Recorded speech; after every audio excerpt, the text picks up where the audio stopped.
the most difficult thing to come up with was an environmental quality. What's our environmental philosophy? Because, again, there were no books to tell us what to do.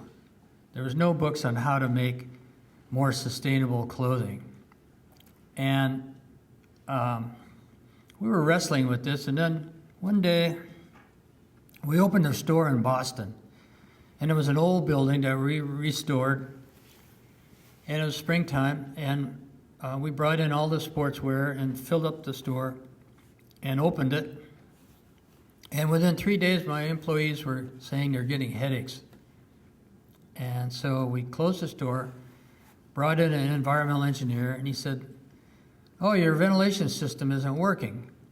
It's recirculating the same air." But I said, "Well, why are they getting headaches?"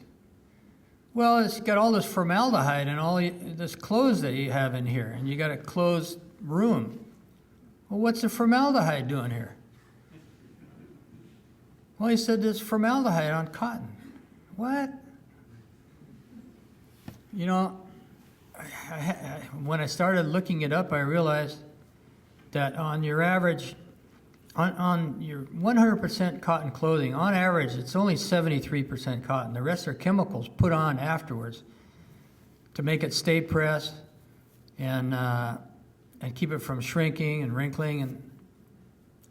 And they use formaldehyde, which, you know, in biology class, that's what, you got a lizard in a jar, and that's formaldehyde. And they use formaldehyde in making plywood glues, and they use it all over society. And it's absolutely a toxic chemical. It's one of the, 80,000 chemicals in America, of which only 200 have been tested to see whether they're toxic or not. And formaldehyde is one that they have identified as being carcinogenic. So we asked our question, okay, well, what should we be making clothing out of? If we don't want to use industrially grown cotton or chemically altered cotton. So in doing our studies, we found out that the worst possible fiber to be making clothing is 100% industrially grown pure cotton. And that's because something like 25% of the world's pesticide use is used on cotton fields, and it only occupies 3% of the world's farmland. So it uses an inordinate amount of chemicals. To defoliate the plant so the mechanical pickers can pick it, they use a chemical similar to Agent Orange that we destroyed Vietnam with to defoliate the plant. The cancer rate in Central Valley in California is 10 times normal. There's crop dusters flying over your head all the time. We went and looked at cotton fields, and it's a killing zone. There's nothing alive. There's no birds, there's no bugs, there's no weeds, and there's no runoff from the Central Valley in California. It just runs. So all that water runs off the cotton fields and ends up in these sumps over in the western side of the valley. Kesterson, you've probably heard of that. And you get all this selenium and of course the fields get salinated after a while. And there's these guys sitting on lawn chairs at these ponds with shotguns and cannons to scare away the waterfowl, because if they land on those ponds and ingest some of that water, they end up with chicks with 2 beaks and 3 legs. And I'm not exaggerating. I just said, okay, I don't want to be in the cotton business if that's what I have to use.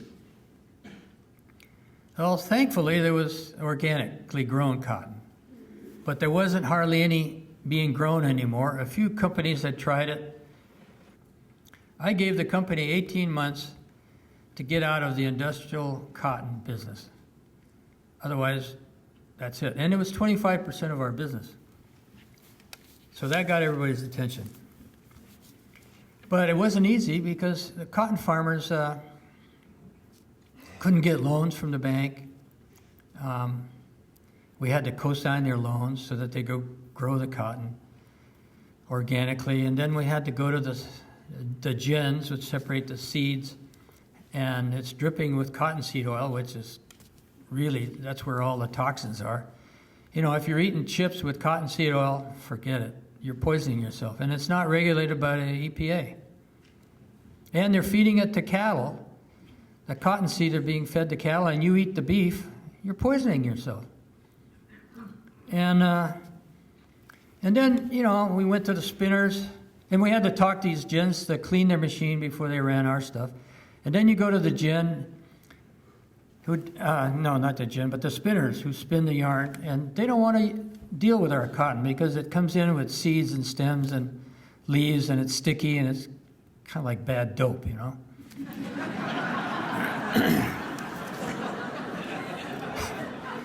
I figured some of you could relate to that. So, you know, it's sticky because of all the aphids, and but we found one spinner in Thailand who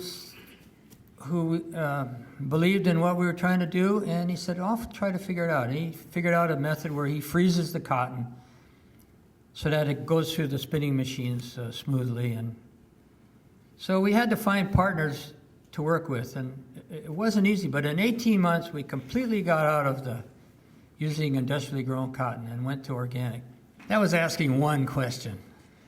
So then, well, what are we going to dye it with? Are dyes toxic? You know, there's different dyes, different chemicals for polyester, for nylon, for dyeing cotton. We didn't know. We just bought dyed cloth. So then we look into it and we find out, yeah, dyes are toxic, but there's some companies in Europe that make non-toxic cotton dyes. But some colors are still toxic. And here's the colors, and so, okay, so now we know. Well, where is the dyeing going to be done? Is it a dyeing factory that has an outfall going into a river that's polluting a river? We went to Portugal. That's where we get a lot of flannel shirts, and Portugal's famous for flannel. Well, sure enough, along the river, the Douro River in Portugal, there's a dye house, and you pull in water, they dye their stuff, boom, the outfall goes right into the river. There's another dye house down below and another one. It's a whole series of dye houses. The last one down near the mouth of the river can't use the river water because it's black, it's jet black. So they had to put in all this West German expensive machinery to clean the water, and then they dye their goods, and then they run it through the machine again so that their outfall is clean. So there we go. How about water? How much is, you know, does water, how much water, what's our carbon footprint in making clothing? Is water have anything to do with it? Use of water? Yeah, it turns out, you know, to make one of our t-shirts, organically grown t-shirts uses 200 gallons of water, and a non-organic t-shirt uses 1,200 gallons of water. Is water just water? No, it makes a big difference whether you're using irrigated water, where it comes out of a dam, that they dammed a river and destroyed people's lives and destroyed runs of salmon and stuff like that. There's a big difference whether you use that water or you use rainwater. So it makes a big difference where your cotton is grown. Anyway, leading an examined life like this in business it can be a real pain in the ass, I can tell you. But when you educate yourself, you know you're left with choices. Uneducated people have no choices. You know, the lumberjack that is fighting to death to keep cutting trees is because he's scared to death. That's all he knows to do. And so once you've educated yourself and you realize what you're doing wrong, stop doing it.